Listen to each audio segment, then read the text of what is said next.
I came back to myself with a violent breath. A bell was ringing above me, sharp and loud enough to split the air. My eyes snapped open, and for several seconds I could only stare at the ceiling. It was a ceiling I had not seen in years. Long classroom windows poured sunlight across rows of desks. Voices rose and overlapped around me. Chairs scraped the floor. Someone laughed behind me. My heart slammed against my ribs so hard it almost hurt. Then I looked down. I was not wearing the wrinkled office shirt and tie I had worn that morning. I was in my old school uniform. My hands began to shake. "Are you seriously sleeping with your eyes open?" The voice beside me was light, teasing, painfully familiar. "Wake up before Mr. Harrison catches you," Ethan Brooks said with a laugh. I turned so fast my chair squeaked against the floor.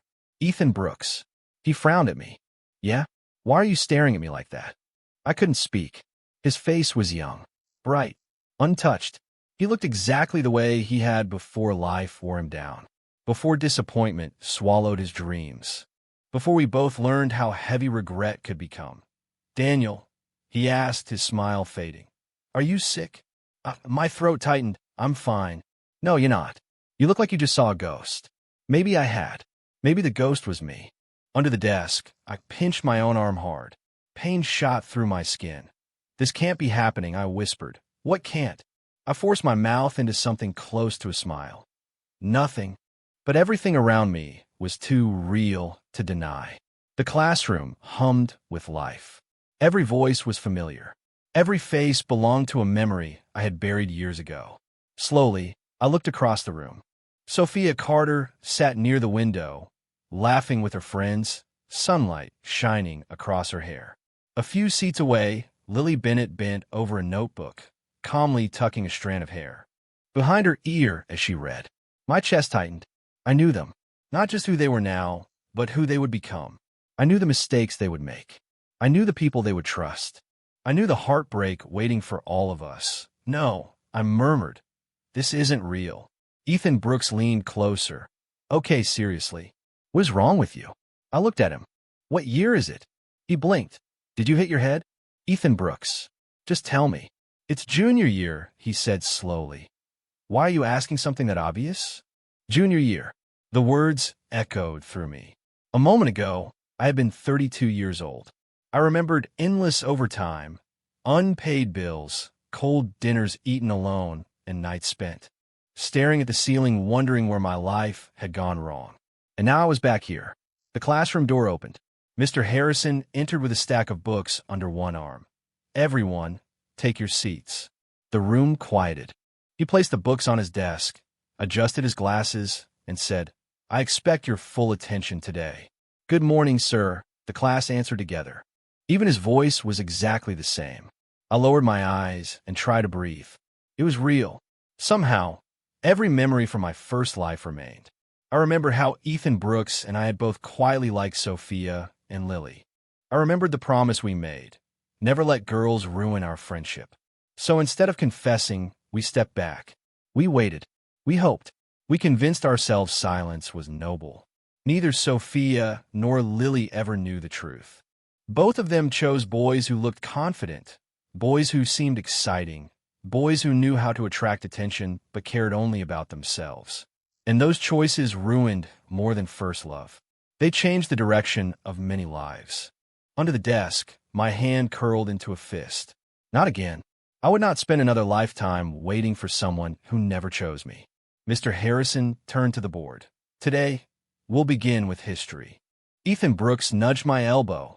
"You still look weird." I glanced at him and managed a faint smile. "For now," I whispered, "just trust me." Mr. Harrison turned from the board and pointed to the first row. "Mason Reed.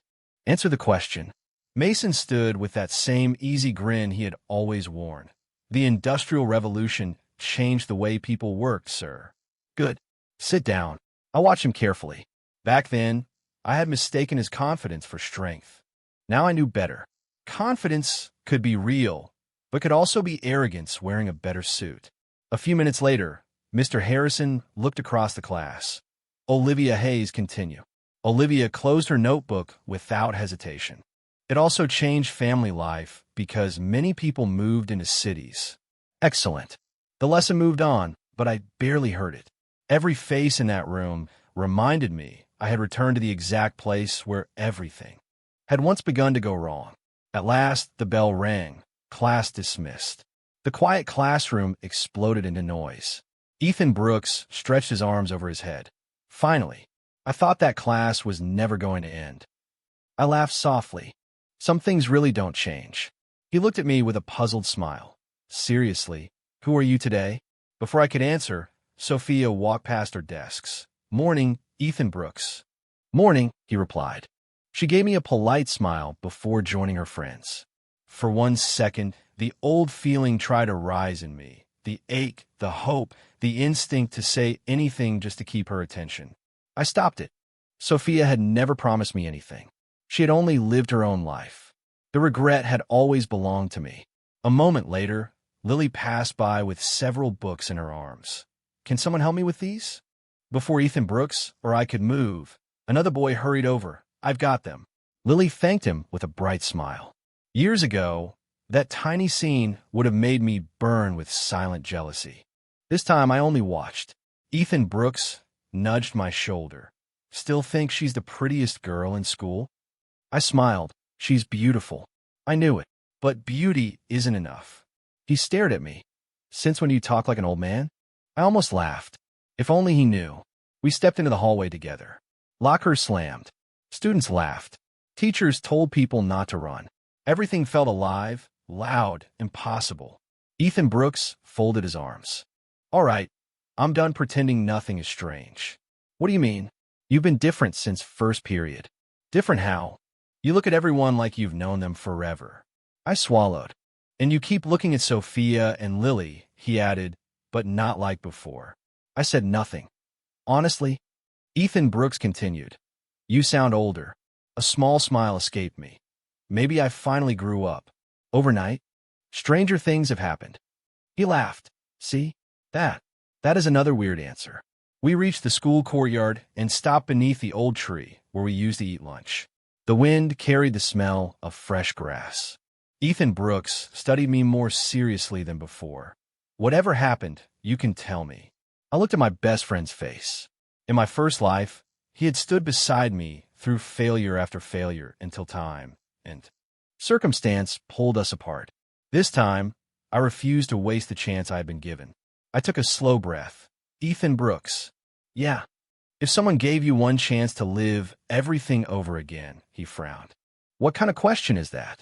An important one. He waited. I met his eyes. If you could go back and change every mistake we ever made, would you? The question hung between us.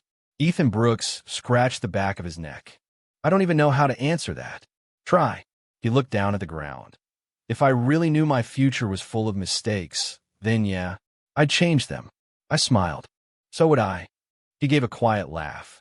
You've been speaking in riddles all morning, but somehow, I feel like you're serious.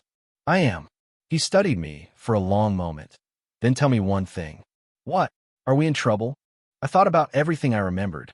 Broken friendships, lost dreams, years spent wishing I had chosen myself instead of waiting for people who never chose me. No, I said, not yet. He nodded slowly. Then I'll trust you. Those words meant more than he could possibly understand. At lunch, we sat under the same old tree behind the gym. It was the place where in another life, we had made the wrong promise. Ethan Brooks pulled a sandwich from his bag. So what's the plan? Our plan. You always have one. I breathed in deeply. No more chasing people. He raised an eyebrow. What? No more waiting outside classrooms. No more changing our schedules just to walk near Sophia and Lily.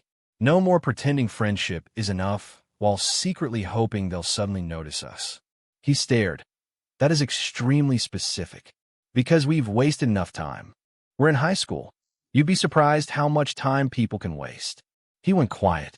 Then he said, you know what? What? I actually like that. You do? Yeah. He shrugged. I'm tired of wondering whether Lily even knows I exist. Then we stop. And Sophia? We stopped there too. He smiled, deal. We shook hands. For the first time, it felt like we were choosing ourselves instead of chasing shadows. The afternoon passed quickly. When the final bell rang, I packed my books without looking toward Sophia. In the old timeline, I would have lingered near the door just for the chance to walk behind her for a few minutes. Today, I walked the other way. Hey. I turned. Sophia stood a few steps away, holding out a notebook. You forgot this. I blinked. Oh, thanks. She smiled. You're welcome. Normally, I would have searched for an excuse to keep the conversation going. Instead, I took the notebook and nodded. See you tomorrow. I started to leave. Wait. I stopped. That's it, she asked. I looked back. What do you mean? You usually talk more. I guess I'm trying something different. She looked confused. Okay. I gave her a polite smile and walked away. In the hallway, Ethan Brooks caught up to me. You really just walked away? I did. I didn't think you could. Neither did I. He laughed. I almost expected the world to end. So did I. Instead of heading to the school gate, we went to the library. Ethan Brooks looked around. Why are we here? Because our future won't change unless we do. You mean studying? I mean becoming the people we always wanted to be. He groaned dramatically. I knew this second chance was going to involve homework. I laughed, afraid so. Most tables inside the library were already full. A familiar voice called out, looking for seats? I turned. Noah Walker, Ethan Brooks whispered, smartest guy in our class. Noah smiled. I heard that. Ethan Brooks rubbed the back of his neck. Sorry. It's true anyway.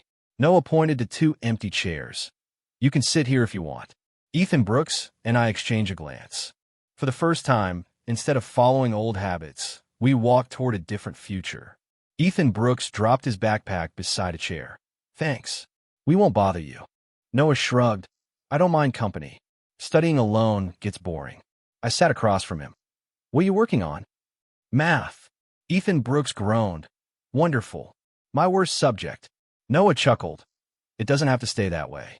For the next hour, Noah explained problems that had always confused us. He never acted superior. Whenever we got something wrong, he only smiled and said, try again. By the time the library closed, Ethan Brooks stretched his arms and said, I actually understood today's lesson. So did I said. Noah packed his books. If you two want to study again tomorrow, let me know. I'd like that. I replied, same, Ethan Brooks added.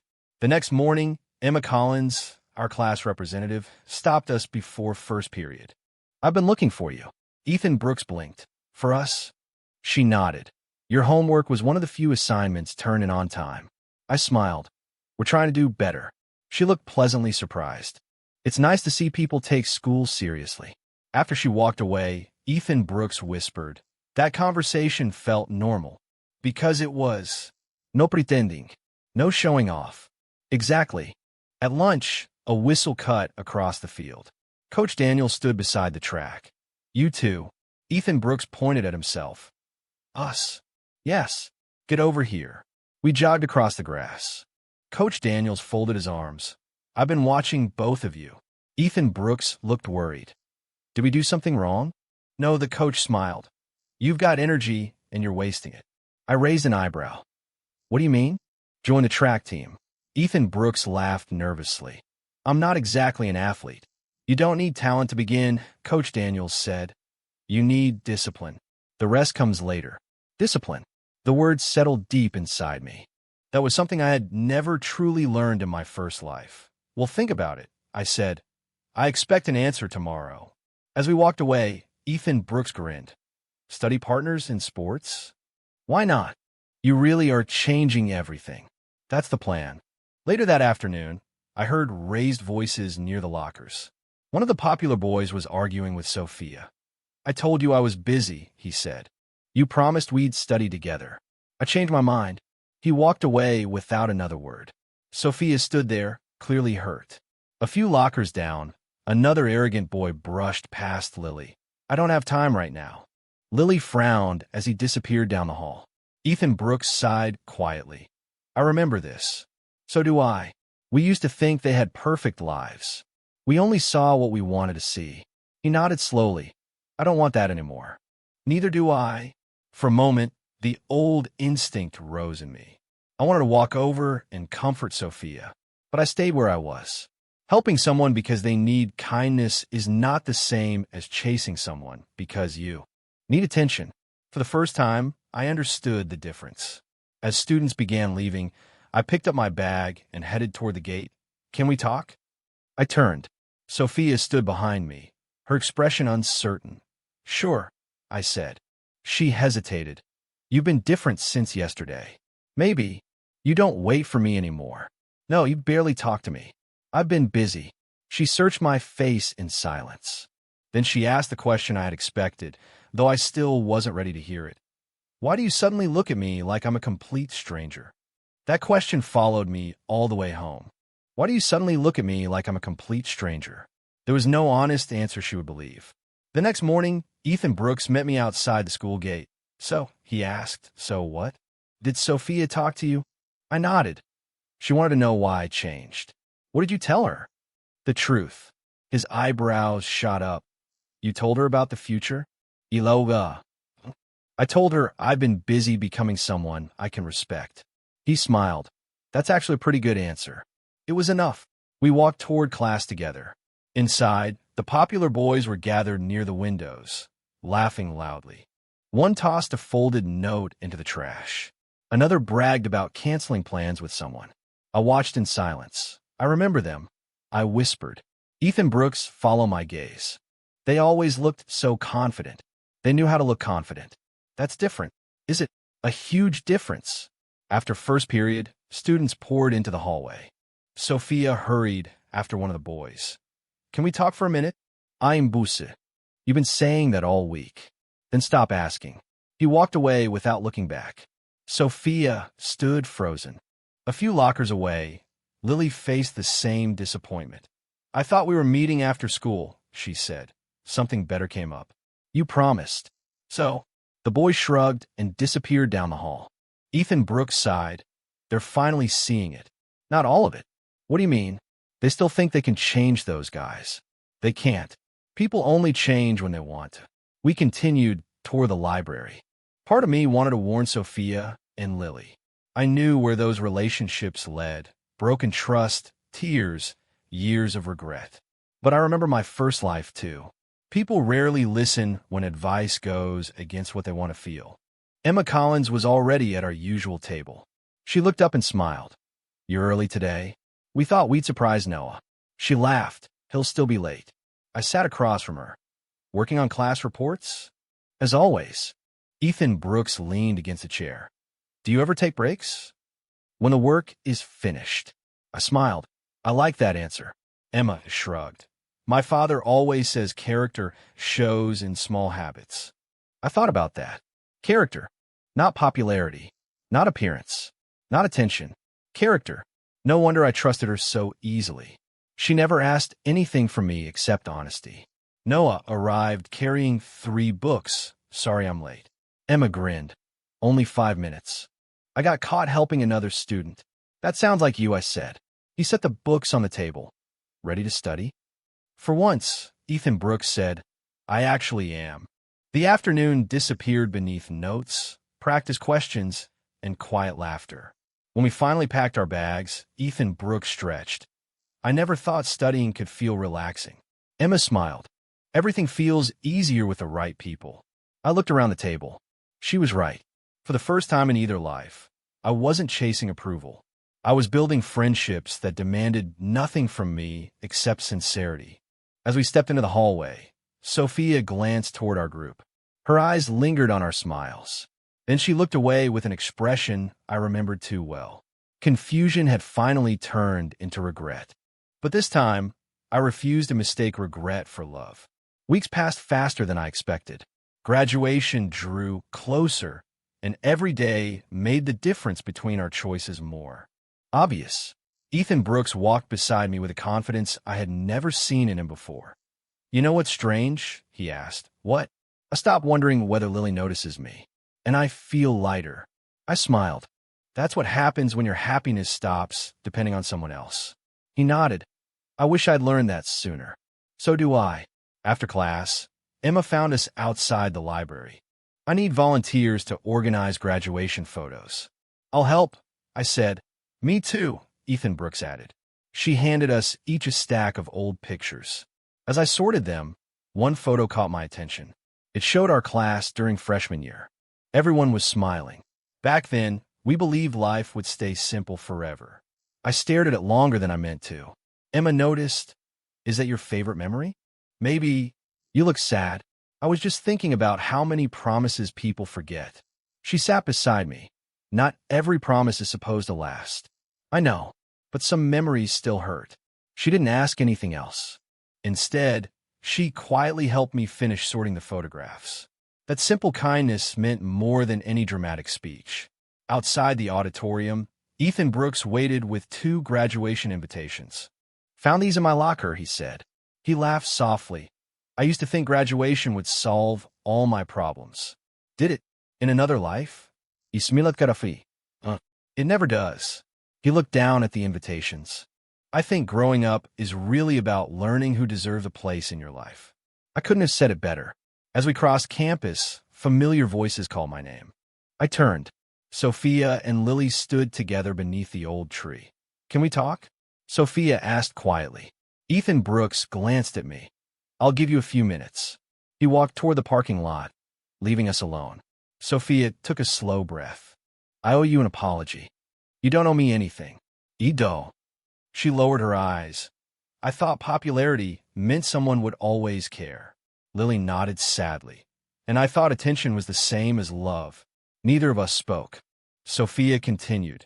"You and Ethan Brooks were always kind. We never appreciated it." Lily whispered. "We didn't." I listened without interrupting. Sophia looked at me with tears forming in her eyes. "I wish things had happened differently." "So do I," Lily said. Their words hurt less than I expected. Maybe because I had already mourned that future once. Maybe because I had finally learned my own worth. I smiled gently. "We were all younger then.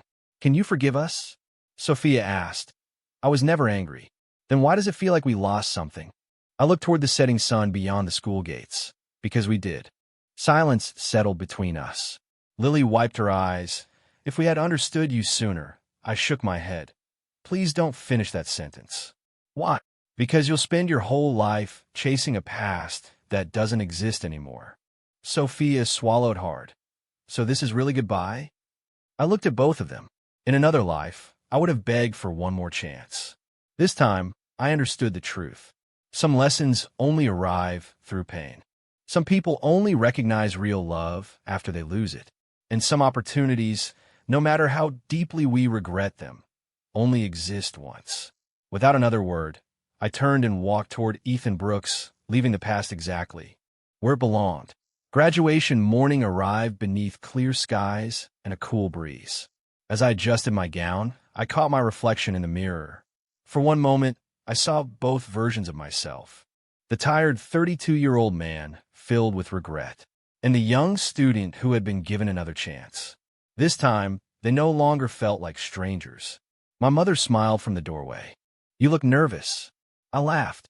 "Maybe a little. Big days do that." She stepped closer and straightened my collar. "I'm proud of you."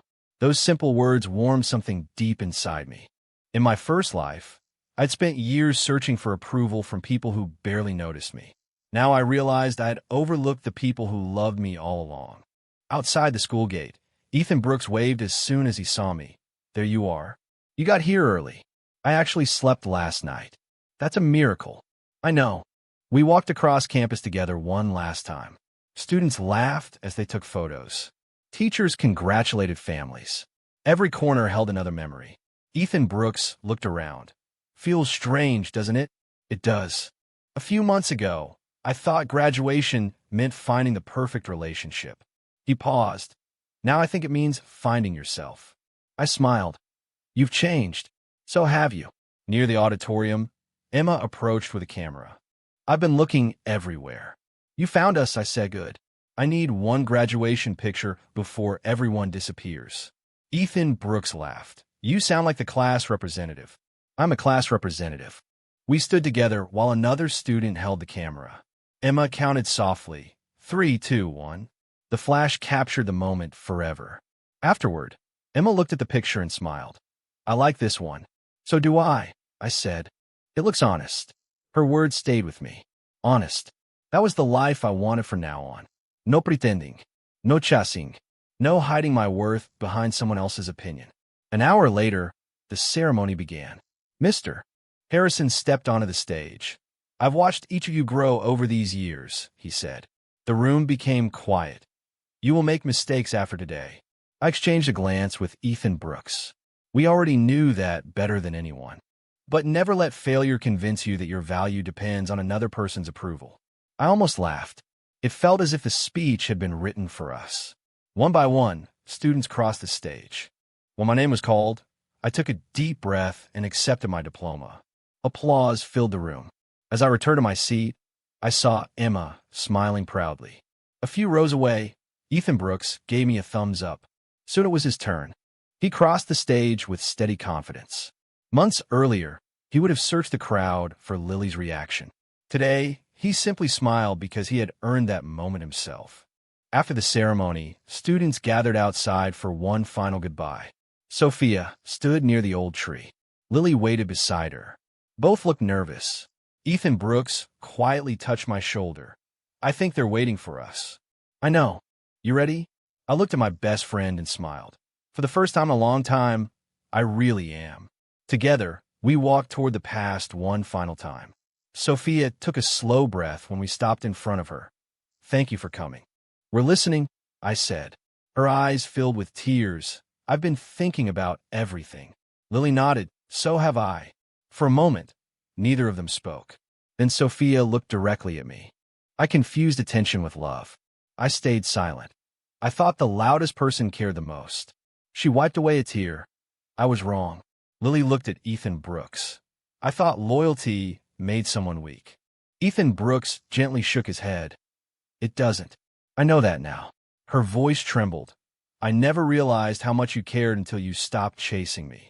Ethan Brooks smiled kindly. I did care. I'm sorry. I believe you. The apology was real. I could hear it in their voices. I could see it in their eyes. But something inside me had already changed. Years of pain from my first life had taught me a lesson that regret alone could never erase. Sophia looked at me again. Can you forgive me? I already have. Then why does this still hurt? Because forgiveness doesn't erase consequences. She lowered her head. I understand. Emma quietly walked over and stopped beside me. She didn't interrupt. She simply stood there. That small gesture reminded me why I trusted her. She never tried to rescue me or take control of the moment.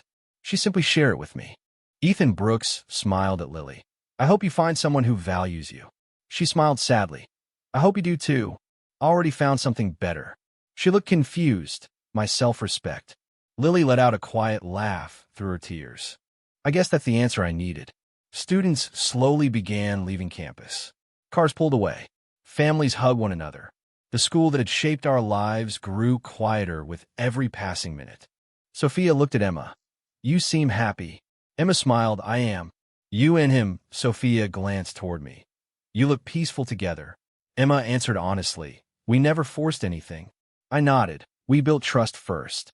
Sophia closed her eyes for a second. I wish I had understood that earlier. So do I admitted. But wishing can't change yesterday. She accepted my words with a quiet nod. Ethan Brooks stepped beside me. Ready? Yeah. We thanked everyone and walked toward the front gate. No one stopped us. No one argued. There was no revenge. No dramatic victory. Only peace. When we reached the sidewalk, I turned for one final look at the school building. The classrooms.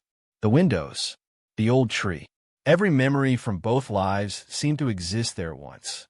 And finally, I understood why I had been given a second chance. It had never been about making Sophia love me. It had never been about changing Lily's choices. It had never been about winning. It had been about learning that love, without self-respect, always becomes suffering. This time, I had chosen differently. This time, Ethan Brooks had chosen differently. We had not won someone else's heart. We had finally learned to value our own. Ethan Brooks smiled as we began walking. So, ready for whatever comes next? I smiled back. For the first time in my life, I don't need to know the future. Why not? Because I finally trust the person walking toward it. He laughed. I was hoping you'd say that. Together, we walked away from our past without anger, bitterness, or regret. And neither of us looked back again.